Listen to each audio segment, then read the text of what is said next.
Hello दोस्तों, मैं फिर से आ चुका हूँ MC is the greatest villain के एक और नई एपिसोड के साथ। इस एपिसोड के शुरुआत में हम लोग देख पाते हैं वो दोनों इंपीरियल गार्ड बहुत ज्यादा परेशान होकर एक दूसरे तरफ दिखने लगा, लेकिन कोई भी कुछ भी नहीं कहता है। और फिर वो दोनों इंपीरियल गार्ड मिस जिंगसिन की तरफ देखते हुए मिस जिंगसिन से कहने लगा, मैं तुम्हें अभी वार्निंग दे रहा हूँ, तुम लोग अभी कैपिटल के अंदर ही हो और तुम लोग इस बहुत डेलाइट के अंदर दो इंपीरियल गार्ड को मारने की कोशिश नहीं कर सकते हो। तो सुनी की बात मिस जिंगसिन थोड़ा सा परेशान होकर उन दोनों गार्डों की तरफ देखते हुए एमसी कहने का मास्टर वो सुनी की बात हम लोग देख पाते हैं। एमसी पहले एक सीरियस फेस बनाकर अपने सामने तरफ देखने लगा, लेकिन कुछ भी नहीं कहता है। अगली पर एमसी तरफ देखते हुए मिस जिंगसिन कहने लगा, यहाँ पर आसपास सच में बहुत सारे इंसान हैं, ये कोई अच्छा जगह नहीं है हमारे मुंह को खोने के लिए। वो सुनी की बात एमसी स्टेज पेस बनाकर अपने चाय की कप की तरफ दिखने लगा। अगली पर हम लोग देख पाते हैं एमसी ने बहुत ही आसानी से अपने चाय तरफ एक रेड एरियर को कास्ट कर देता है और फिर एमसी अपने दोनों आंखों को बंद कर थोड़ा सा मुस्कुराते हुए मिस जिंगसिन से कहने लगा, अब यहाँ पर और कोई भी प्रॉब्लम नहीं है। तो सुनने की बात एक इंपीरियल गार्ड बहुत ज्यादा परेशान होकर अपने चारों तरफ देखते हुए अपने एक दोस्त से कहने लगा, यहाँ पर थोड़ा सा भी पैनिक करने की कोई भी जरूरत नहीं है, हमारे पास अभी ड्रैगन फैन की पावर है। तो सुनने की बात हम लोग देख पाते दूसरा इंपीरियल गार्ड भी थोड़ा सा परेशान होकर अपने चारों तरफ देखने लगा, लेकिन कुछ भी नहीं कह पाता है। इसी वो मिस जिंगसिन अपने शोध को लेकर अपने मुंह को खोल कर वहाँ से गुजर चुका था। यानी दोस्तों मिस जिंगसिन ने इन दोनों को पहले ही मार डाला है और ये लोग को अभी समझ नहीं आ रहा है। अगली पर हम लोग देख पाते मिस जिंगसिन अब अपने शोध को अपने सीट के अंदर रखने लगा।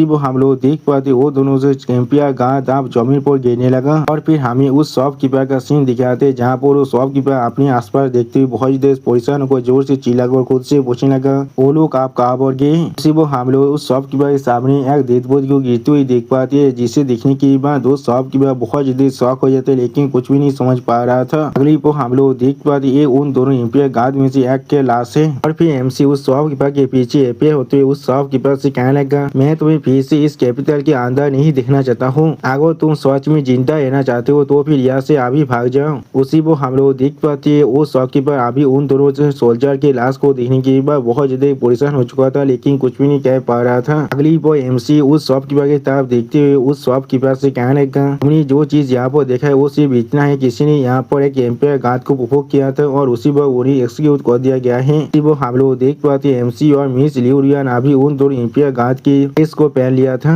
सच में दोस्तों इस देश के अंदर एमसी और मिस लियूरियन देखने में बहुत ज्यादा औसम दिख रहा था। आप एमसी की इस बात को सुनने के बाद वो शॉपकीपर बहुत ज्यादा परेशान हुए थे, लेकिन कुछ भी नहीं कहता है और फिर एमसी एक कोल्ड फिश बनाकर उस शॉपकीपर की तरफ देखते हुए उससे कहने लगा, क्या तुम समझ चुके हो। जो सुनने के बाद वो शॉपकीपर बहुत ज्यादा हड़बड़ी थी, जोर से चिल्ला और कहने लगा, हाँ मैं समझ चुका हूँ, हाँ मैं समझ चुका हूँ। आईटी ऑफिसर ने यहाँ पर दो क्रिमिनल को एक्सिक्यूट कर दिया है। अगली पर हमें कैपिटल के प्लेस का सीन दिखाता है, यहाँ पर एक सर्वेंट आकर एक लड़की को गिरफ्त करते हुए उस लड़की से कहने लगा, योर हाइनेस हमारे पास एक अच्छा न्यूज है। वो सुनने के बाद वो लड़की उस सर्वेंट तरफ देखते हुए उस सर्वेंट से कहने लगा, सावली वो क्या है, सच में बहुत देर बोर हो रहा हूँ यहाँ पर। जो सुनने के बाद वो सर्वेंट यानी सावली बहुत देर मुस्कुराते हुए उस लड़की से कहने लगा, इंपीरियल गार्ड ने यहाँ पर एक बॉडी कल्टिवेटर क्रिमिनल को पकड़ा है, मुझे ऐसा लगता है वो यहाँ पर आपके लिए एक परफेक्ट ग्लैडिएटर बन सकता है। और फिर उस लड़की की तरफ देखती हुई सावली उस लड़की से कहने लगा, शायद या तो भी यहाँ पर आपकी जो पे थे उससे आसानी से हरा सकता है। जो सुन के वो लड़की बहुत ज्यादा एक्साइट होते हुए कहने लगा, क्या सच में। अगली पर हमें कुछ देर के बाद का सीन दिखाते हैं, जहाँ पर हम लोग एमसी को एक प्रिजन के अंदर देख पाते हैं और फिर एमसी सॉरी के अंदर से जिंगसिन बाहर निकलते हुए एमसी से पूछने लगा, सर आपके ताकत के साथ और इस प्लेस के अभी के सिक्योरिटी के साथ आसानी से यहाँ पर आने के लिए एक रास्ते को बना सकते थे, तो फिर किस लिए आप यहाँ पर प्रिजनर होने की नाटक कर रहे हैं। वो सुनी की बात हम लोग देख पाते एमसी थोड़ा सा मुस्कुराने लगा, लेकिन कुछ भी नहीं कहता है और फिर एमसी जिंगसिन की तरफ देखते हुए जिंगसिन से कहने लगा, जो हाथ क्या तुम्हें मालूम भी उस हैंडलर की असली आइडेंटिटी क्या है। अगली पर एमसी सू फैमिली के बारे में सोचते हुए अपने मन में कहने लगा, ने पहले यहाँ पर बहुत से इंसान को हार्म कर चुका है। हॉर्स हैंडलर यहाँ पर असल में साउथर्न रीजन के थर्ड प्रिंस है, यानी साउथर्न प्लेस के जो यूनिट उनके साथ मिलकर तो जिया को यहाँ पर प्लेस कर दिया था। जो सोशल के अंदर सच में बहुत ज्यादा स्किलफुल है, उसने यहाँ पर रॉयल फैमिली के अंदर ही एक वार को शुरू कर दिया है। अगली पर एमसी अब थर्ड प्रिंस के बारे में सोचते हुए अपने मन में कहने लगा, तो सिर्फ यहाँ पर एक ही प्रिंस है जो इसके अंदर से सच में जिंदा बाहर निकल पाया है। और फिर एमसी द एम्पायर को सू जिया का पापी की तरह सोचते हुए अपने मन में कहने लगा, कि आप सू जिया के पीछे सू तियान का इन्फ्लुएंस होने की वजह से सू जिया अब साउथ रीजन का असली रूलर बन चुका है।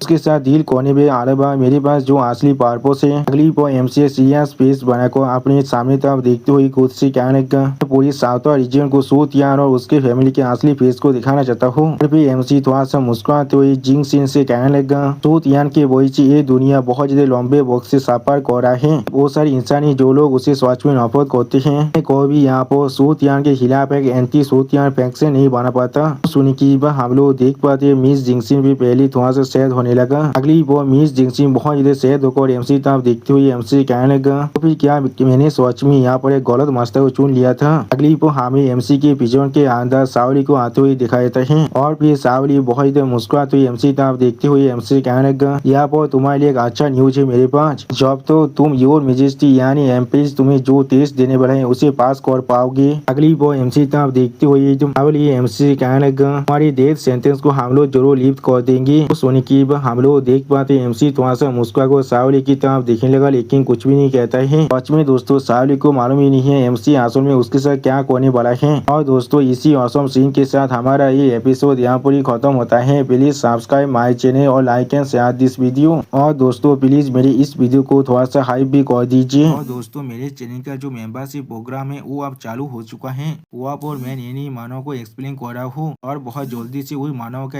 एपिसोड को भी ला रहा हूँ। इसीलिए आप लोग चाहे तो वहाँ पर ज्वाइन कर वो सारे मानव को देख सकते हैं। इसीलिए दोस्तों प्लीज मेरी मेंबरशिप प्रोग्राम को ज्वाइन कर लीजिए। Okay bye bye sayonara.